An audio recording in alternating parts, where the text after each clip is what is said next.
Okay. Hi everyone, welcome to the newest edition of I Am in Your Living Room. I'm Caitlin along with Lauren and Tyler and our guest Emily Raleigh. We interviewed Emily last year as her company, the Smart Girls Group, was gearing up to relaunch, and since then they have had continued success.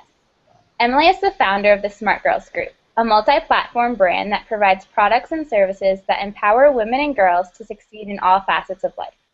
Since starting the Smart Girls Group in high school, Emily has spearheaded business development, community expansion, partnership development and execution, marketing, and branding. The Smart Girls Group has members in over 40 countries across 6 continents and includes social media, a magazine, a blog, and campus chapters in high schools and colleges around the country. Most recently, the Smart Girls Group hosted the first Smart Girls Conference in New York City, which featured incredible and influential speakers in business, communications, philanthropy, and entrepreneurship. Emily and the Smart Girls Group have been awarded the 2013 Kenneth Cole Awareness Grant, the 2014 Camp Campbell Competition, led by Campbell's Soup Company CEO Dennis Morrison, and the 2014 Young Entrepreneurs Challenge, led by Capital One Bank, Sprint, and Front Street. She's currently a junior at Fordham, where she's studying marketing, communications, and media management and visual art. Welcome to I Am in Your Living Room, Emily, and congratulations on all the success. Thank you. Well, thank you for having me. I'm really excited to be here. So just to start off, can you tell us a quick little version of how you came up with the idea for the Smart Girls Group? Yeah, definitely. So I started it in high school. I had written a book for my sister Sophie, who was going to be a freshman when I was a senior, and it was basically just a field guide on how to survive and succeed as a smart girl in high school. And it was everything from the teachers to take to the teachers to avoid, things like that. And I wanted to take it another step after I finished it. And I decided to use the model of the content that I developed for that and turn it into something that would reach other smart girls all over the world. And that was how the Smart Girls Group began. And we started with a 20-page mini magazine. We had like 9 girls on the team, and over half were like my cousins and people like that. And after that, it just kind of kept growing, and we kept adding more things to it, and started having different platforms. And now Smart Girls Group is essentially an umbrella for a number of different brands underneath it that all work to empower women and girls. That is just so empowering, Emily. I have to say that I love the idea of the Smart Girls Group. But what do you think SGG has that makes it so successful? I would definitely say it's the girls and it's the mission behind it. And I think those two very much work together. When you have a community of girls who want to see a brand succeed, such as Smart Girls Group, that's what drives it forward in such a big way. A lot of the ideas and some of the campaigns we run are things that girls want to see, and they tell us that that's what they want to see. And that's what's so great about it, is that there is that passion for it that comes from everybody in Smart Girls Group. And then on top of that, the mission itself and that kind of that guiding idea of what we are trying to succeed through Smart Girls Group definitely helps us in a huge way to continue to develop and continue to move forward. So I would definitely say it's kind of the mix of both of those, but above all, it is the girls. They are just such an incredible group. I feel like I'm always motivated, I'm always so inspired by them, and they are very much how we continue to grow and develop as a brand and as a community. That's so exciting. I think that's really cool. And like now that you've had so much success over the past 3 or 4 years, what would you say is the proudest moment you've had as SGG founder? Oh, that's always so hard. I was asked this last week, and I had no idea what to say. I think really the thing that's been the most exciting was 2 weeks ago when we had our first conference, and being up on stage, standing next to my other team members, the Smart Girls Group staff, and saying thank you to everybody who had come at the end of it, and saying thank you to my family who's been there throughout this entire journey. And seeing just so many girls in the room. We had girls from over 30 states and 6 countries. So sitting in that room, that was just such an amazing feeling. So I would definitely say that. It was just a very surreal moment. So Smart Girls Group has quite literally gone global. So how do you want to see it grow and evolve in the future? I think it really sticking with our mission to continue to provide products, resources, and opportunities for ambitious women and girls is really, it's a very all-encompassing sort of thing, which is great because it kind of gives us the ability to kind of mold with how what we're able to develop and also what kind of the market is looking for. And I think that as long as we're continuing to go with our mission, then I'm happy. But I know that right now we're trying to develop some other platforms, which is really exciting, and to just continue to develop what we have. We want to be able to enhance our content and to grow our campus chapters and really just continue to develop it in other places as well and to grow that sisterhood because that's really the cornerstone of the brand. What would you say is the biggest challenge you've had to come as the founder of this company? College, for sure. I started Smart Girls Group when I was in high school, and it was not really this idea of like, oh, we're going to do all this stuff, we're going to turn it into a company, blah, blah, blah. Like, it was just a hobby. It was just something I was doing for fun. I was planning on going to college to study chemistry, and my goal was to become an orthodontist. Now I don't know why I ever thought of, like, that would be a good idea. I have a phobia of needles, and I really don't, I don't know. It doesn't make any sense at all now. But, you know, with starting Smart Girls Group, then I was really transitioning both being away from home and being in college, which is very much kind of works together like every college kid. And then I was trying to grow a business. So it was really hard. And at the time, I was the only female entrepreneur on Fordham's campus. So it just was like a whole mess of problems, and it was things that nobody really understood. And there was also no other freshmen who had a business. So all in all, it was just a challenge, and it's hard because you're trying to kind of figure yourself out, figure out what you want to do, and also figure out how to live on your own, especially in New York. I'm from a small barrier island, so going from very, very small town to New York was a transition. And then on top of that with Smart Girls, and then now it's still trying to find that balance between how many hours you should put into school and what you should be doing with Smart Girls Group, and how many hours you should be, working to develop other things and personal development. And so it's funny because I'm growing up as a person, and Smart Girls Group is growing up. So it definitely brings about a bit of a challenge, but it's really fun to try and kind of figure it all out. So yeah. So with that, what is something that you wish you knew about business or even just being an entrepreneur before you started and ended up having to learn along the way? Ooh, I would say what I really wish I knew then was email. I think until you are in a place where people are literally telling you have to answer this email within 24 hours, not 24 days. Like, you don't realize that at first, and you don't realize that if you write a 6-paragraph email, that doesn't show that you care. It shows people aren't going to read it. So I think learning email etiquette is really, really hard, and something that we try and cover a lot in Smart Girls Group because we know it's something that they don't teach in a classroom, and a lot of times they don't even teach you an internship because you're getting coffee and things like that. So I would definitely say email. What advice do you have for someone passionate about starting up their own company since you've been so successful with your own? I think to never think about the business first. And I think that sounds crazy to most people, but when you think about it as a passion and you think about it as a hobby first, I think that's when you really develop something special. And I've spoken to so many entrepreneurs about this, and a lot of their businesses started off as something they just enjoyed doing. And Smart Girls Group for the first year and a half was not a business by any means. It was a hobby. And it turned into a company because it was something that I saw a larger potential with than what we originally had. And I think that's really where the true successful businesses lie, is when you're not thinking at first like, oh my God, what's this business model? Like, what's the financial projections? But you're thinking about like, what is it that's going to make me excited every day of my life?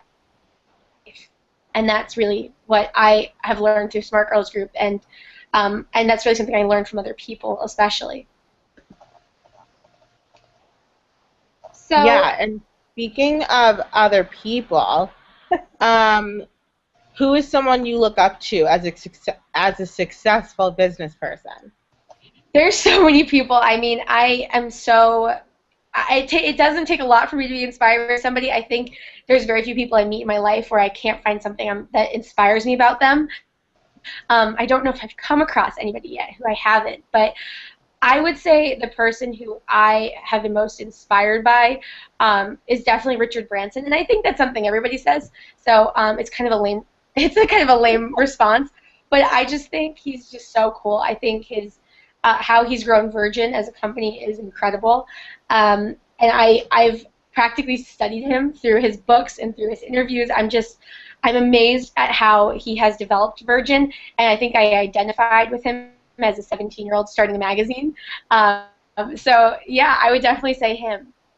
Yeah, talk about someone excited to go to work every day and excited about their business. Exactly, and he's a sailor too, so I think I liked him from the beginning.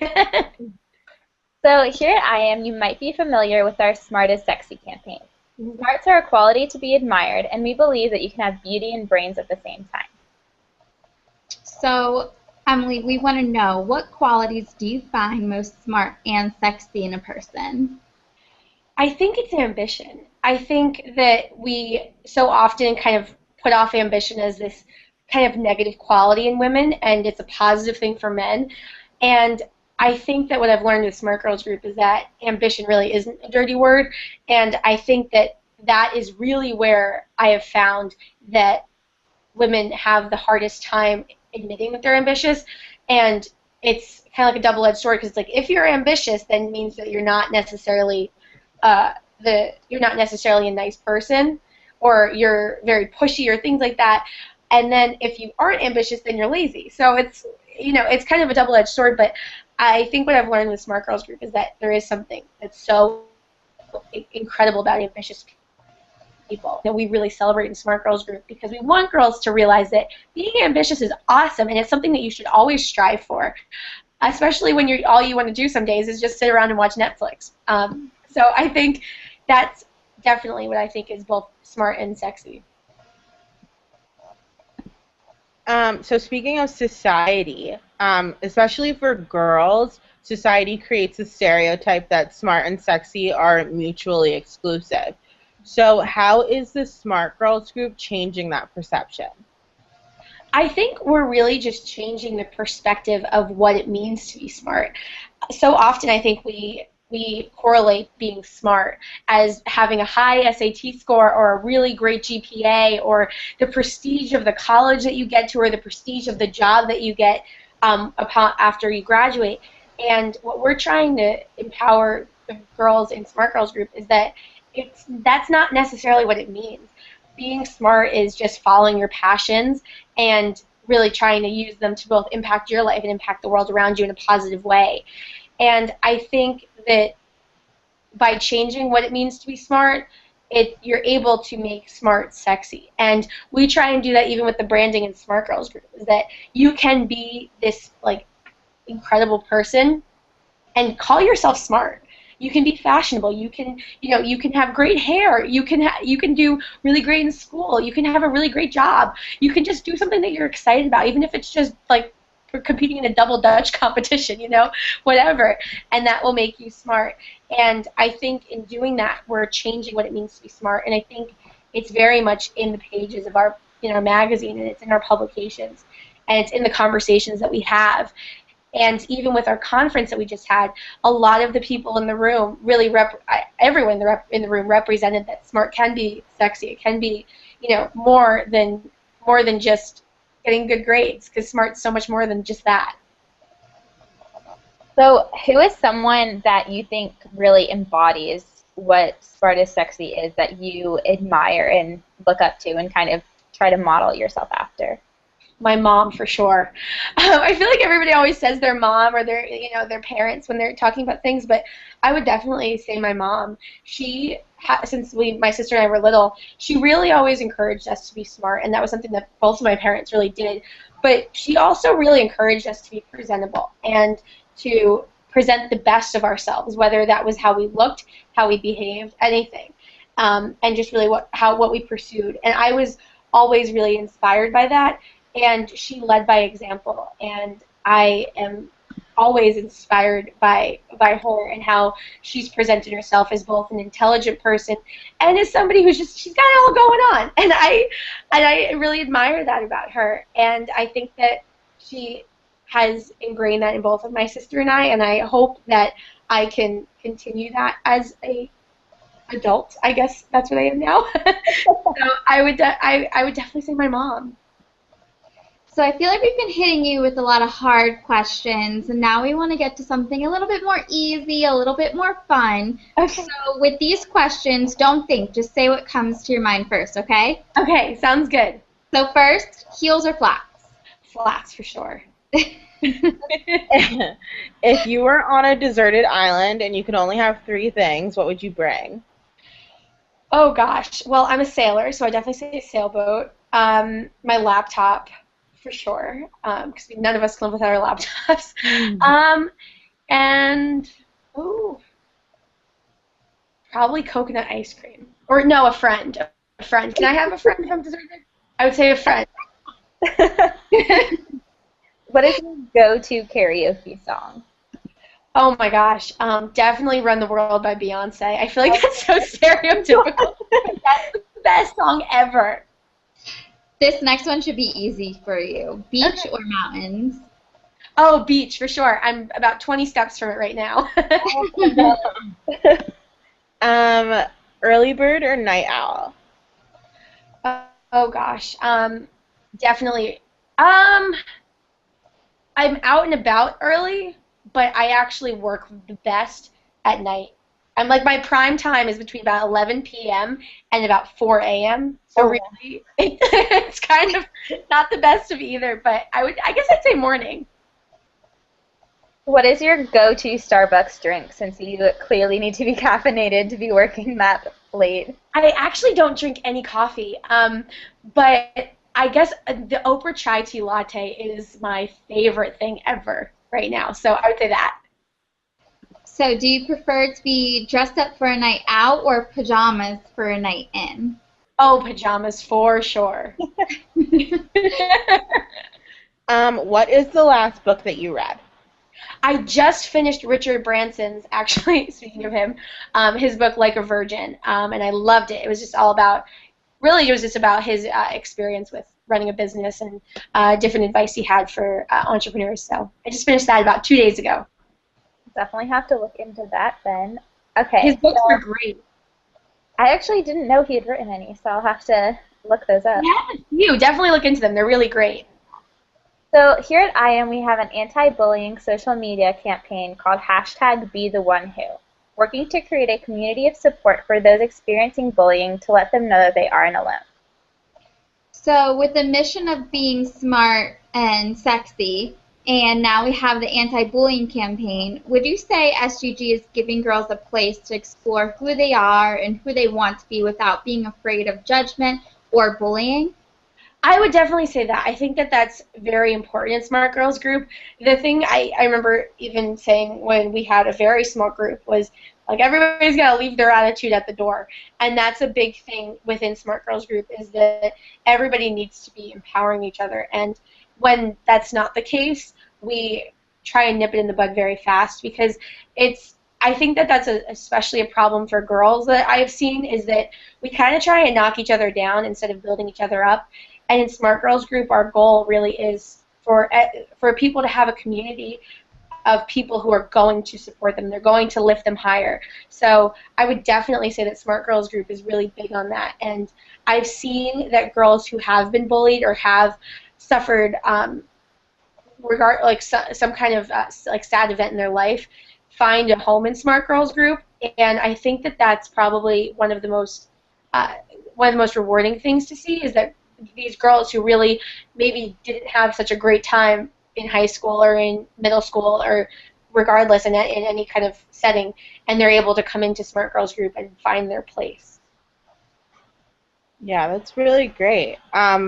So speaking of, like, bullying and finding your place, did you experience any bullying or backlash as SGG became more successful? I would definitely say so. I think that I saw an overwhelming amount of support that I'm so grateful for. But I think with anything that somebody is trying to do, you're always going to get that backlash. And I think that, you get it from, we got it from even people who are feminists who didn't think we weren't doing women empowerment the right way, which is probably the most upsetting. I remember when Smart Girls Group first started, and when I walked into my first class, I was getting a lot of compliments and people just saying how happy they were for me and for Smart Girls Group, and they thought it was great. And then some girl yelled in front of the entire class, "Are you just doing this to get into college, or are you doing this because you like to boss people around?" And that was a really weird thing for me. And I remember my mom saying, if you're going to do this, that's what you're going to get. And that kind of stayed with me. And as far as that whole idea of this is what's going to happen as you grow and as you do something that's great. So I kind of let that be. And anytime that something negative comes towards us, there's about 100 more positives. So you just kind of have to take the good with the bad, I guess. So girls especially are receiving so many different messages about how they're supposed to act, who they're supposed to be, and how they're supposed to fit in, especially in middle school and high school. So what would your smart girl advice be for staying true to who you are? I think it's that you need to, at the end of the day, realize that you have the opportunity to do something amazing with your life, and there's going to be a lot of people who are going to try and knock you down along the way, but you got to pick yourself up by your bootstraps and keep going, because at the end of the day, those people are trying to knock you down. They're not building themselves up. So you have to take the opportunity to build yourself up while nobody else is.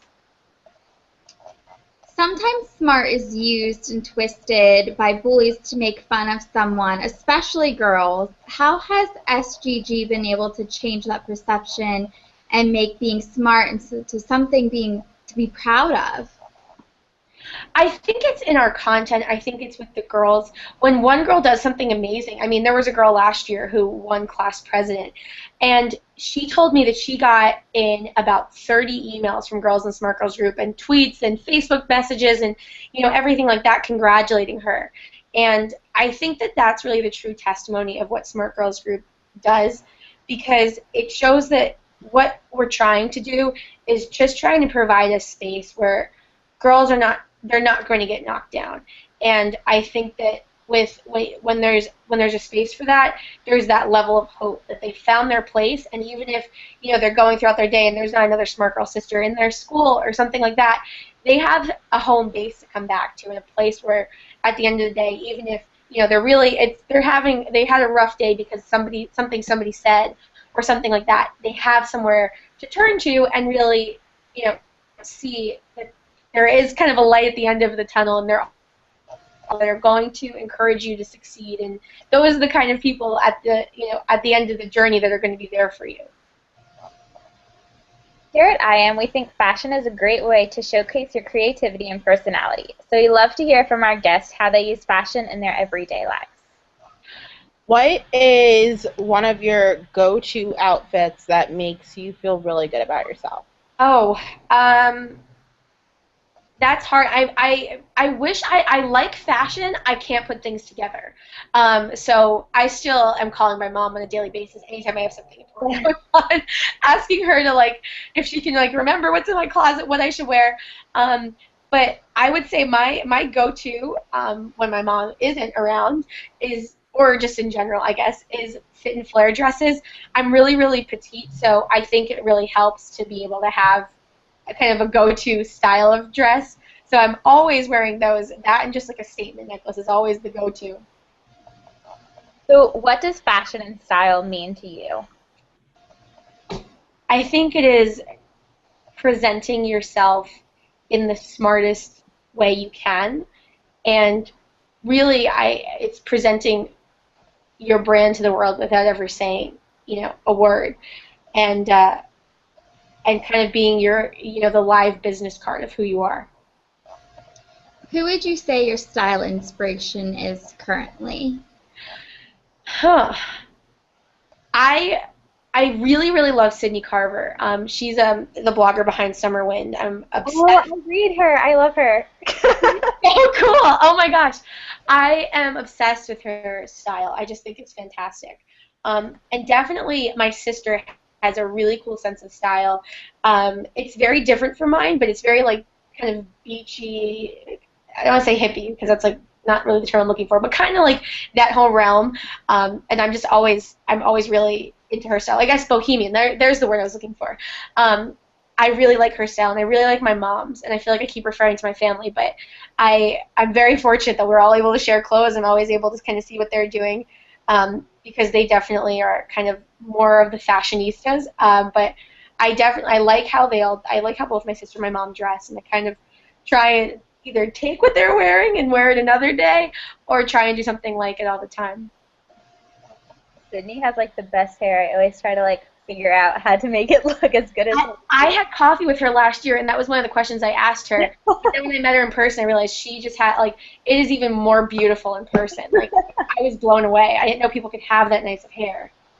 She needs to do more tutorials on her blog, and I'll follow those religiously. I know. Well, thank you so much, Emily, for joining us for this latest edition of I Am in Your Living Room. If you would like to know more about the Spark Girls group, you can visit their website at www.thesmartgirlsgroup.com. Follow them on social media, which will be linked below. Look out for their latest magazine issue and all their fabulous blog posts, as well as information on next year's Smart Girls Conference. You can also find our earlier interview with Emily at iam.com. Thanks for watching, and see you next time. Thank you. Bye, everyone.